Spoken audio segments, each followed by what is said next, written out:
textures that were seamless so that they look natural, and working with them on layers. Now I would like to show you how I got about adding shadows to things so that they look three-dimensional. And so here's close-up of shadow here and here that I created this way underneath, below, and then we'll look at it as it fits on screen. I haven't got the trees all in yet, or the background or anything, and the last thing that I will do is I will use some filters to make the whole thing look like that it was created at the same time, very carefully manipulated. But I've pretty well created this building three-dimensionally. All right, so I'm working on this one, and he's starting to look three-dimensional. I've got the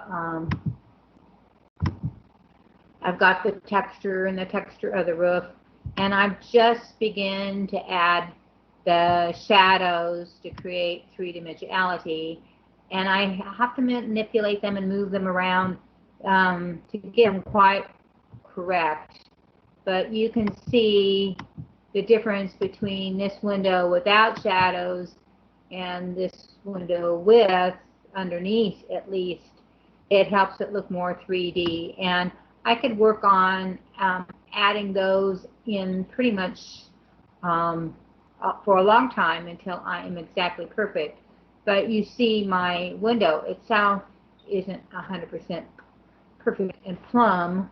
We're not going to look at it this close up and examine my details. So, but we will create the shadows. So to do this, I need to turn off the layers I'm not using, so I won't be confused here. And now I have nothing up but the actual layer that the house is on. And I'm going to use my selection tools to do this. I can use my box tools, I can use my ellipse tools, I can use a polygon lasso or magnetic lasso to copy part of an image. So say right now that I'm using the magnetic lasso, or this, and I'm clicking a dot with my mouse every time I stop at a corner, and then I can just connect it.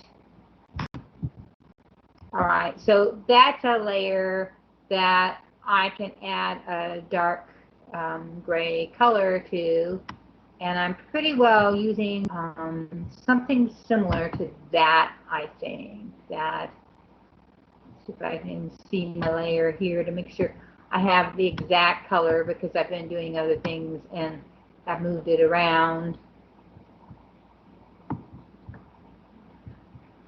We'll turn that on to make sure I get the color right for now. I have the same gray, and that was at 63%. I'll turn it back. Okay. Turn it back off. So now I know I have the same color as I have below, or at least I think I do. And I've come up and I've drawn this in, and I could continue to draw, and that usually makes more sense than fill it all at once. So I've got that shape, and as long as I have so that I can add to selection. Can you see the add to selection up there is selected? There's subtract from selection next to it. There's intersect with selection. So I'm going to continue to add to the selection I've got.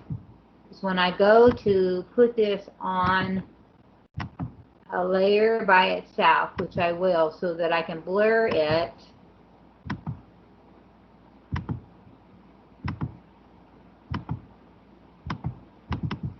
all right, so I've got those all ready to fill. If I want to do the whole window, I can come up to the top. If there was something above it, I can get it, but actually I have to go around the outside of three-dimensional shape and around at the bottoms with more three-dimensional shape. So I think I will just do this one for you for now. And here I am on layer 14 over here where the eye is on where the house is. And I'm going to come down below it and click the plus sign, which made a layer 23 right above it. And I'm going to then get my paint bucket and make sure it's on foreground and pour the color, and it will pour in to all 4 of those sections of where I've made that for the shadow. And then I'll deselect it. And then I'm going to go to filter and go to blur, to Gaussian blur, and I have not used it since I did the other one, so it should be set the same, which is 4.5 pixels. That's what I decided to do. And now I'm going to move this above my texture.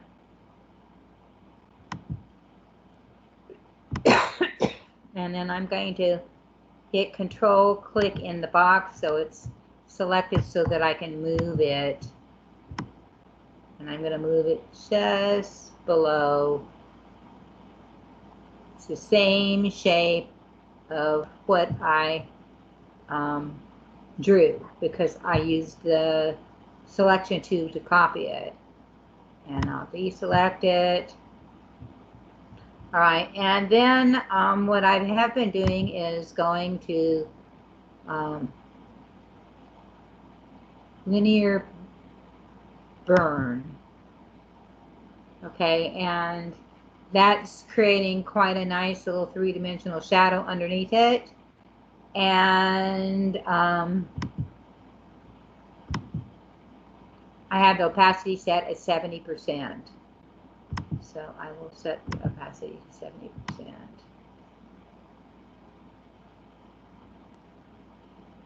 $72, $70. All right, so now I have cast shadow. I don't have a line. I don't have a hard edge. Shadows usually don't have a hard edge.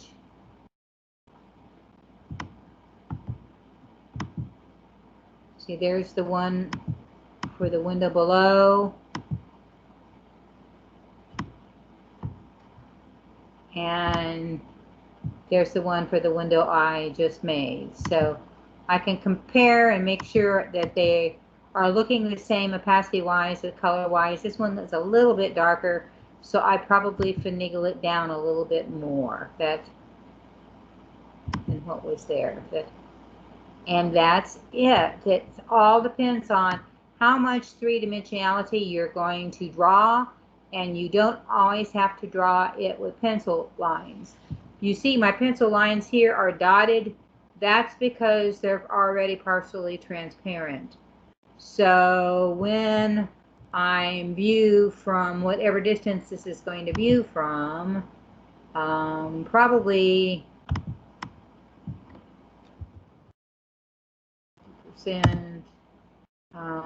that they're going to disappear, not show as black lines, especially when I put a background behind it. And here's my background so far. So except on this dark edge of the roof where the background is making it darker, they disappear.